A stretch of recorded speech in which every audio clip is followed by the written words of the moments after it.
When I was 12 or so, I started to realize something very weird about the world. It repeats itself year after year. I realized that each year is almost identical to the year before it, and will be basically identical to the year that follows it. The same things happen: school, work, weekends, holidays, New Year, Christmas, Easter, birthdays, Halloween, and so on, all on a repeating loop year after year after year. The same structures, same traditions, same kind of life occurs at all stages. Indeed, if I watch my parents' life closely enough, I will probably know how mine will look over the next 30-40 years. I started to question this deeper, as it seemed so dull to me to do the same things every year. I started to ask, what is a year? What are days and holidays? What is school or work? Even more to the point, why is it that no one seems to be overly bothered by all of the mind-numbing repetition, or at least wondering about it out loud? The more I learned about the world, the more I realized that underneath all of the yearly spectacle lurks a hidden, yet not mysterious, secret that not only supports this repetitious state, but perpetuates and demands it, and may even have invented certain aspects of it. I am talking about the monetary system game itself. As I will try to show you, the way we dance through all of our lives is almost completely shaped by the monetary system/consumerism. It is something that many do not even question, but once you do that, you will find a striking pattern. Shall we begin? First, what is a year, a day, a minute, and a second? We all seem to agree that this is 2014, somewhere in December by the time of this article's publication. But what are these date-based concepts accounting for? If we analyze fossils, rocks, or the overall world around us with scientific precision, we will see that the universe came into existence some 13.8 billion years ago. Earth formed around 4.6 billion years ago. Complex life around 500 million years ago, and anatomically modern humans around 200,000 years ago. 30,000 years ago, humans migrated to the Americas, Australia, Asia, and other parts of the world. Just pause for a moment and think about the fact that today there are around 1 billion people in North and South America, a place where there were no humans just a relatively short 30,000 years ago. Quite interesting. 11,000 or so years ago, the first complex societies started to develop. From that point on, humans have tried to make sense of the world more seriously, mainly for their own benefit.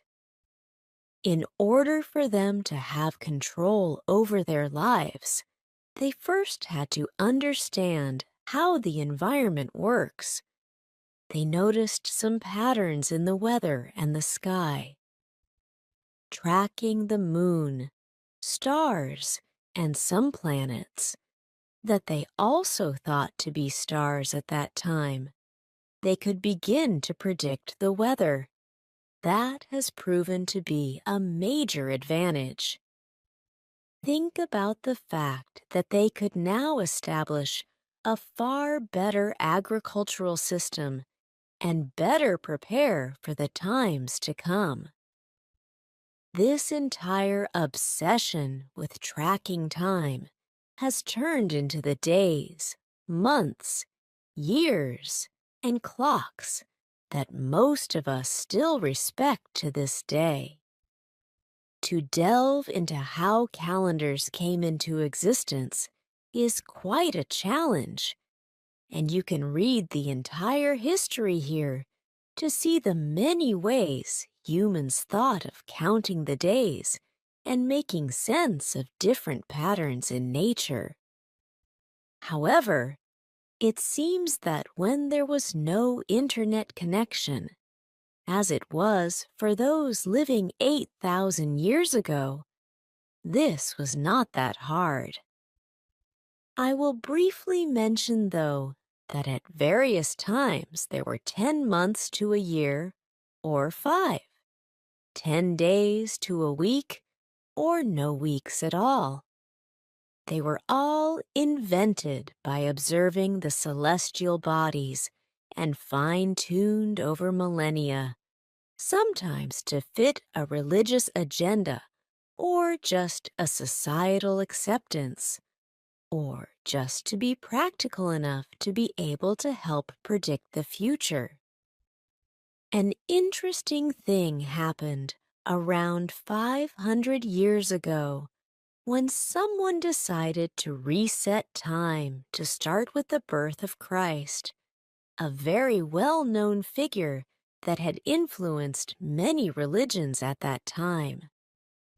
Basically, if we look at today's year, it tells us that Christ was born 2014 years ago, and this is how we, or the vast majority of us, came to use this notation today. So we say this is the year 2014, and is also why some have found themselves confused with AD or BC extended notations. BC simply means before Christ, as a reference to the years before this figure was born, including the time of the dinosaurs and single-cell organisms as well, while AD stands for Anno Domini, a Latin phrase meaning in the year of our Lord, referring to the year of Christ's birth. Source: these are religious marks that have remained with us to the present, although using such notations shamefully hides the immensity and importance of the billions of years in which trillions of stars have fusion ignited. Planets have formed, and life has evolved. If we were to take one truly important moment to start our notation of years for human societies, I suggest it should be either 3.6 billion, around the time when Earth's first living cells came into existence, or maybe the moment humans begin wandering from Africa toward other parts of the world, the event that has led to the societies and the development we see today. In any case, I think there are far more important moments to mark the year notation and give it a truly scientific importance. As silly as this might sound to you, years, months, weeks, days, etc., are just human inventions that only some people consider normal, and although useful for certain scientific domains and certain periods of time, may no longer be as meaningful or useful as it used to be. But first, what is a day? From a scientific perspective, it's nothing exact. While Earth spins around its own axis and orbits around its closest star, the sun. Various wavelengths of light from the star reach our planet. Since Earth has a spherical shape, only about 1/2 of the planet is inundated with different wavelengths of light from the sun, while at the same time, the other half is only slightly inundated by wavelengths from other stars and planets further away. A small band of these wavelengths are detectable by our eyes, visible light. We see because some of this visible light reflects off of mountains, flowers, walls, other people, etc., and enters our eyes. We call this daytime. On the dark side of Earth, what we call nighttime, we see much less clearly, since the light from other stars is much weaker due to the light sources, stars, on that side of the planet being many light years away. When there is a full moon, however, more sunlight reflects off of the moon and back to the dark side of Earth, allowing us to see much better. If our eyes were able to detect other wavelengths, day and night might not be any different to us, or the difference would be much less detectable or different in a completely new way. This is one of the reasons why the notion of a day is mostly a human concept that relies on some imprecise patterns in reality. Earth's rotation around its axis and orbit around the sun is not that exact. Since these patterns, day-night, are based directly on the light we are able to see, it's important to recognize that they are made important only because we inject importance into them. There are many other patterns in nature that we do not use: magnetic fields, climate variance, star positions, sunspots, etc., either because we just do not use them, simple as that, or because they may not be useful for our perceived needs in today's society, and/or for us as individuals. Perhaps because they are not as easily detectable for us, or not regular enough. A year is an imperfect orbit of Earth around the sun, and a day is an imperfect rotation of Earth around its own axis. Both can be very useful in certain domains. However, the way we interpret them at a societal level may be far too obsessive. A day is also broken up into hours, minutes, seconds, and even smaller units, tick-tocking regular motions within a certain popular mechanism. These units have been perfected to keep the tick-tock less influenced upon by external factors such as movement, pressure, and gravity. Until 4,000 years ago, people did not have any notion of minutes or hours. Can you imagine that? Are you able to imagine going through a day without its smaller divisions, hours, minutes, and seconds? Interesting. A very simple method was used to divide the day into smaller parts. They basically put a stick in the ground and calculated how the shadow casted by the stick moved at daytime. At one point, they decided to divide a day into 12 equal parts. This division reflected Egypt's use of the duodecimal system, where the importance of the number 12 is typically attributed either to the fact that it equals the number of lunar cycles in a year, or the number of finger joints on each hand, 3 in each of the 4 fingers, excluding the thumb, making it possible to count to 12 with the thumb.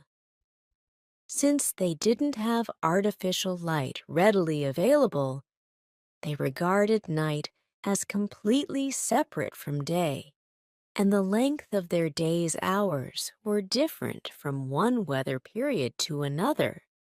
Summer hours were made longer than winter. At one point, they started to measure time in the nighttime using stars, and it just happened to be that they used 12 stars to mark this. So 12 divisions for the day, plus 12 more for the night, provided us with a 24-hour day. For thousands of years, hours did not have the same length. It's only recently, 600 years ago, that hours were widely adjusted and accepted to have a fixed length. Source: the 24-hour day became the most adopted system, although there were other systems in use back then that could have been used to create the global concept of hours. However, some of those other systems were used to develop minutes and seconds. One such system was the sexagesimal, base 60 system. 60 is a well-suited number for dividing time into smaller units. For example, 1 hour can then be divided evenly into sections of 30 minutes, 20 minutes, 15 minutes, 12 minutes, 10 minutes, 6 minutes, 5 minutes, 4 minutes, 3 minutes, 2 minutes, and 1 minute. 60 is the smallest number that is divisible by every number from 1 to 6. That is, it is the lowest common multiple of 1, 2, 3, 4, 5, and 6. Source: as mentioned earlier, they had no internet back then, meaning no Facebook. So they could spend time playing with mathematics and trying to find patterns in nature. Some 2,000 or so years ago, the Greek astronomer Eratosthenes created a circle that he had divided into 60 equal parts. 60 seems to be a magical number for various scientific purposes. Other people who had adopted his method then further subdivided them, each with 60 equal parts for additional uses, referring to them as partes minutae primae, which means first parts. We call them minutes. Those first parts were further subdivided into 60 smaller parts called partes minutae secundae. Second parts, or as we call them today, seconds. So you can see where the names came from, as well as the divisions. This system was later adopted to divide hours instead of the initial 60-section circle. Remember that this was 2,000 years ago, when people could not use hours as a fixed timescale throughout all periods of the year. To add even more to the point, the concept of minutes and seconds, inspired by the crazy circle division, were not well adopted until around 400 years ago. Before that, various clock displays only divided hours into halves, thirds, quarters, and sometimes 12 parts, but never by 60. In fact, an hour was not commonly understood to be the duration of 60 minutes. It was not practical for the general public to consider minutes until mechanical clocks that actually displayed minutes first appeared, some 200, 300 years ago. What is interesting is that we are still using these old notions to keep track of time, and often humans have struggled to adapt these old notions to fit our modern scientific instruments and knowledge. For instance, in 1967, the second was redefined as the duration of 9,192,631,770 energy transitions of a cesium atom. Get that? Me neither. Apparently, in order to keep atomic time, a better tick-tock from nature, in agreement with astronomical time, leap seconds must occasionally be added. Thus, not all minutes contain 60 seconds. Some rare minutes, occurring at a rate of about 8 per decade, actually must contain 61. Source. So, over the past 8,000 years or so, random ideas that have mutated through inspiration need mathematical beauty or religious and societal context have turned into what we now call a year, a month, a week, a day, an hour, a minute, or a second. Understanding the history of these notation is highly important to be able to properly analyze what they really stand for. Today, these tick-tock notions seem to have grown into something completely and utterly crucial to us all. We do not control them, they control us. When we sleep, and for how long, when, and how often we eat, when we relax or when we are productive, are no longer casual, emergent events, but instead have been turned into very carefully scheduled ones. It's true that the tick-tock we currently use has exhibited tremendous power in predicting future events, even billions or trillions of years from now, and with such great accuracy that we can predict future solar eclipses within a 1-second margin of error. But why are we so obsessed with tracking time for our daily lives? And what is the benefit? 8 hours labor, 8 hours recreation, 8 hours rest is something that one person with quite a lot of power in society said some 200 years ago, and his model is still widely adopted today. How most people spend each year, these represent full, continuous days, no time off. Workers, roughly 80 days at work, 8 hours. X, 240 working days, equals sign 1920 hours, 80 days.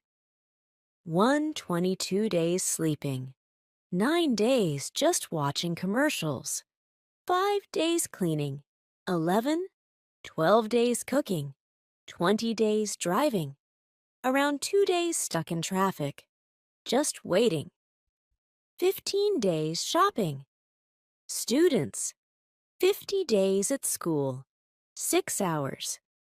X, 200 learning days equals sign 1,200 hours, 50 days. not counting homework. 122 days sleeping, 9 days watching commercials, 2 days stuck in traffic, 15 days shopping. So for workers, on average, 256 out of 365 days are fully dedicated to either sleep, work, cooking, cleaning, shopping, or traffic. For students, it's around 200 out of 365 busy days. Source 1, 2, 3, 4. Again, the above is showing compressed, fully dedicated time. No breaks. Now think about the fact that these are rough estimates of how you spend your time each year. The numbers can go significantly higher if we also calculate the time you spend waiting in lines or for buses, extra hours at school, overtime at your job, waiting for a package, or for your kids to arrive home from school before you can leave the house, and plenty of other small things directly related to the monetary system lifestyle. Imagine how much of the all of the above would change if you were not obliged to a job or forced to attend an educational system that is completely obsolete, or if the transportation system was efficient and automated so you can enjoy the ride rather than fight traffic, or if you didn't have to spend so much time shopping, cleaning, or cooking, or be subjected to any obnoxious commercials ever. Let's analyze this more closely now and see how relevant structures like school or work are, and how time has become more than a ruler. It has become the rule. We discussed the educational system in 2 previous articles, 1, 2, and recommend them for further understanding. But in short, the typical school schedule is a pure invention, driven by the culture's need to create workers. I was in school for 15 years and spent a lot of time doing nothing, not even paying attention to the obsolete classes. I would just sit there in the classroom, waiting for the class to end. That happened to everyone I know, with no exceptions. We were punished if we arrived late, and we were not allowed to leave the classroom early, even if the teacher had finished the course. On occasions when the teacher could not be there, we were still obliged to stay in the classroom for the full duration, 40, 50 minutes. The teachers were also forced to fully present their curriculum by the clock, as we were forced to listen to it. As if 40, 50 minutes is enough to significantly teach or learn any kind of subject, including the sports team classes that lasted the same amount of time. Was there any special reason why? No. That was the schedule, and we all had to respect it.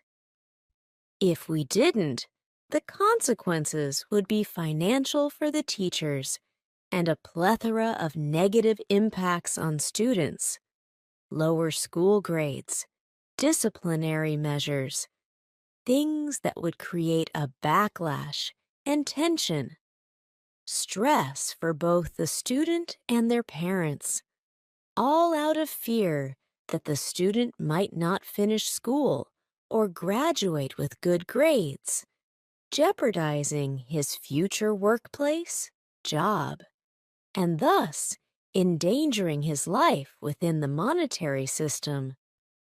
So, maybe there was a special reason. Jobs are another must in today's world, and the amount of time we spend at a job is not measured by progress or efficiency, but is a fixed program measured in money. All of the people I know spend some amount of time almost every day at their job doing absolutely nothing, just waiting for the time to pass by and finish their on-the-clock duty. That is such a loss of personal time and only happens because we are ruled by the ruler, time and money. If the job says you have to work 8 hours a day, but you finish your work in 6 hours, you still have to stay 8 hours. If you do not respect the schedule, there are severe punishments here as well. In both the school and job examples, the main punishment is the threat to your monetary advantage in this system. If you lose that advantage, you could lose your life. Nothing to eat, nowhere to stay, health problems, etc., or otherwise suffer tremendously. A job labor for purchasing power is the means through which people participate in this system. Without jobs, there can be no monetary system. Bus, taxi, subway, and train schedules are synchronized mostly with these two major musts, school and work, reinforcing the system to remain as it is. If work or school hours were to be reduced, transport companies would lose a substantial amount of money. Even television programs and most store schedules are designed to fit this system. If you want to buy something on a Sunday, you might not find the store open. On a related note, you can probably find a casino open at 1 a.m., but not a pharmacy to access a needy medicine. These kinds of schedules are dictated primarily by money. Casinos make more money at that hour, so they are open.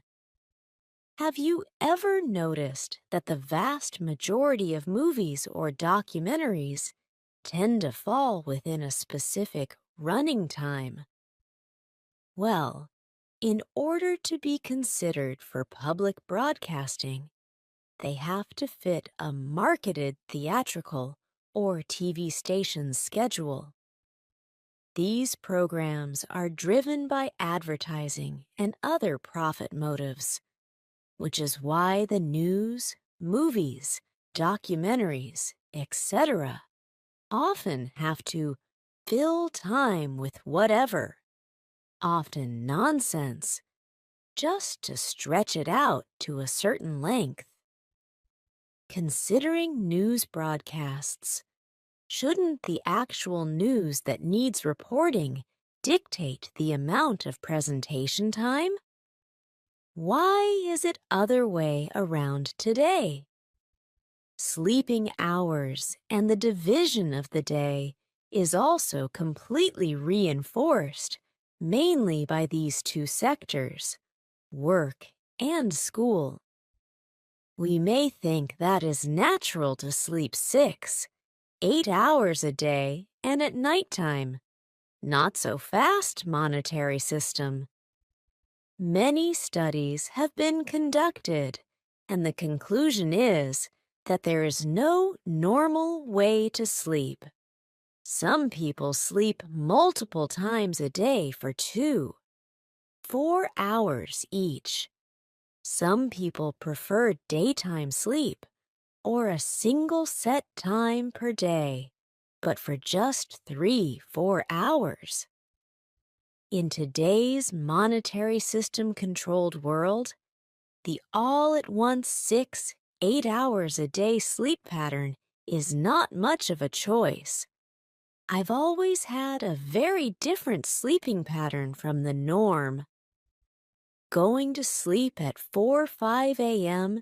and waking up at 1-2 p.m. when I didn't have school.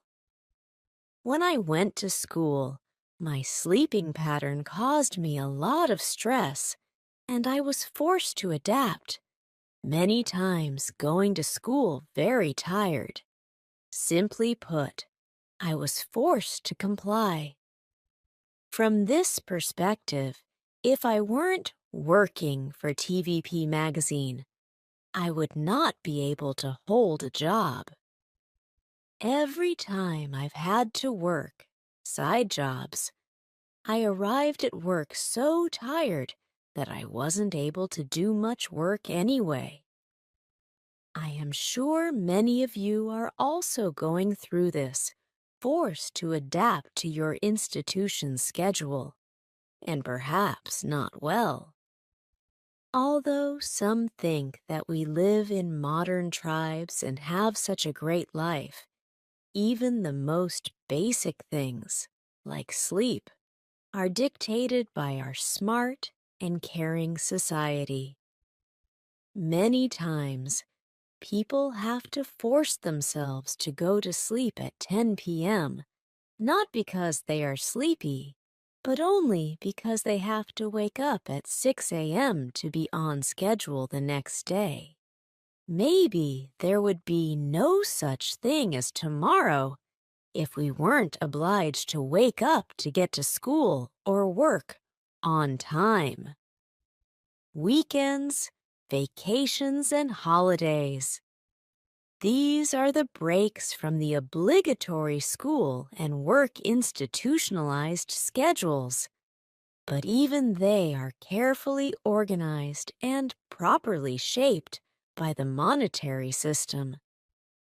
Weekends are often reserved by people for getting some rest after a week's worth of hard days at school. So even if 2 days are free every week, they might not be so productive for much more than getting some rest in preparation for the week to follow. On a related note, because school work has become such a huge focus in their lives, some people I know have no idea what to do with their free time on the weekends. Believe it or not, they get stressed over it.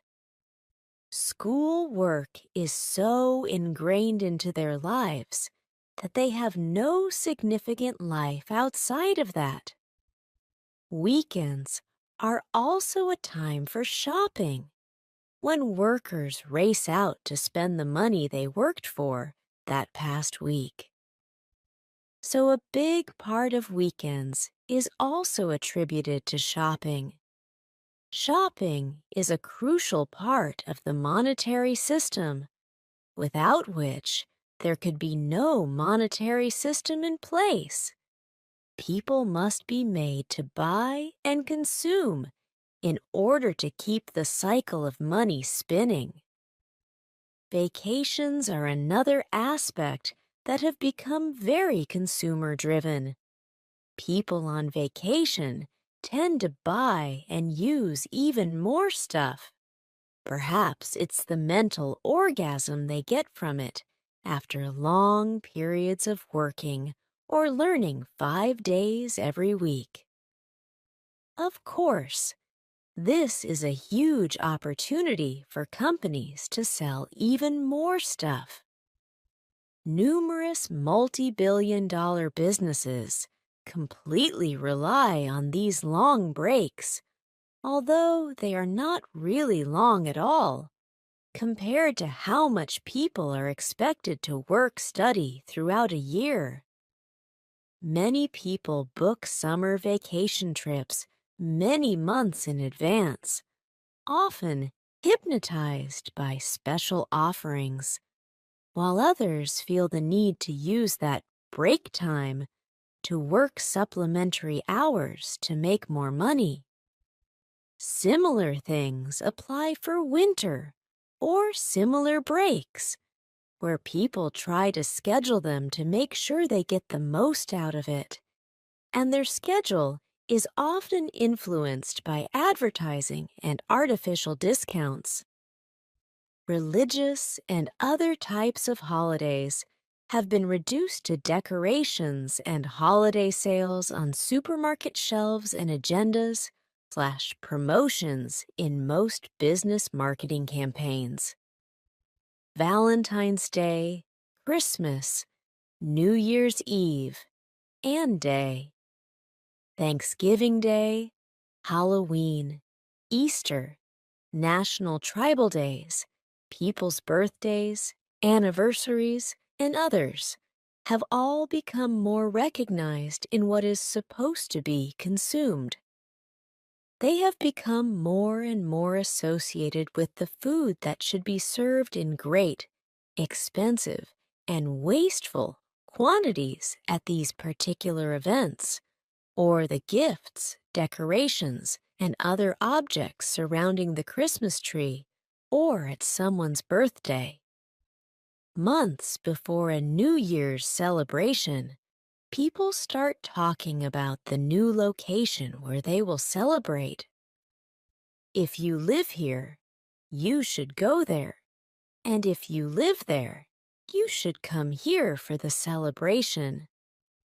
Weeks before, people's primary preoccupation is with what fancy clothes to wear, which jewelry, how much money to spend, and what restaurant to choose, what car to use to go there, and how else to appear better and/or look wealthier than the others who show up there. Restaurants compete for our business with exotic dishes, new age interior designs, and the best music in town, all wanting to sell as much as possible. Expensive to make and dangerous to handle, out-of-this-world fireworks shows make people look up, a rare activity for most. Only to see artificially made colorful explosions for a few minutes. A waste of resources?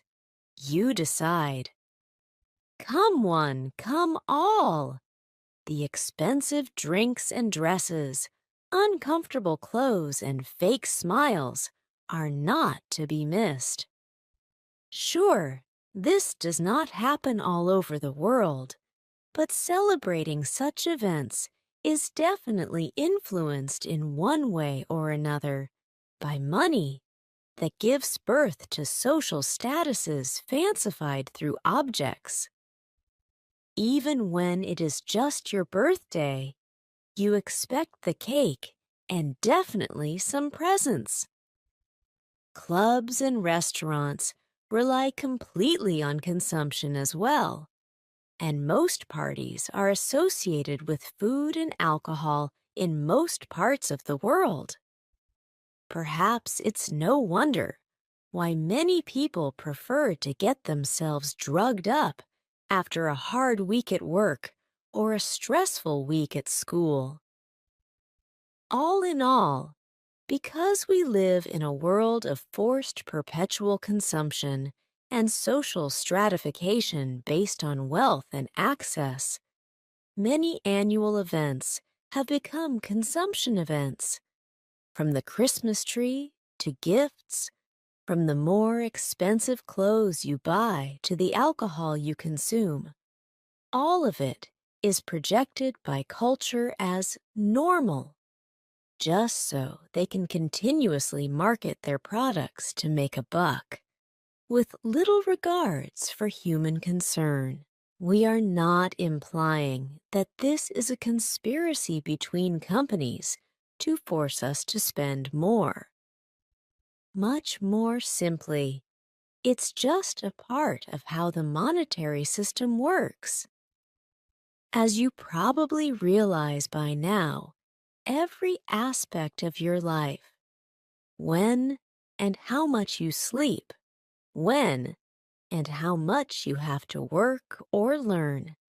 When you can relax or get some fun. And overall, how you spend most of your life's time is dictated by an uncaring, wasteful, thoughtless system that is based primarily on perpetual consumption and coercive rules. We consume every year, watching the clock and scrounging for money, all so we can do it all again the next year. Now recall the real value of years, months, weeks, days, minutes, and seconds. Can you now see how we have been trained into becoming so obsessed with these measures today? We have been robotized for profit. If I give you $1,440 a day, more than likely you will try to spend all of it day after day to maximize every penny. Well, 1440 is also the number of minutes you live in a day. What if our time could become the currency that we strive to spend wisely instead? In a Venus Project society, where there would be no trace of the monetary system's rules and perceptions, people will become able to value others for what they are, rather than what they wear. Perhaps the new holidays, events where people gather to celebrate a common purpose, will be when we land spacecrafts on other worlds, when a solar eclipse occurs, and when other amazing natural events unravel. Maybe such future holidays will be more than a moment to celebrate. They could be both a moment to celebrate, as well as a moment for all of us to learn more about the world and ourselves. More than that, perhaps in such a humane system, people will not feel the need to be so obsessed with tracking the time. Maybe a year, a month, a week, an hour, a minute, or a second would not exist anymore, at least in the way they run our lives today. Maybe we will just live, discover, enjoy, relax, be creative, and explore.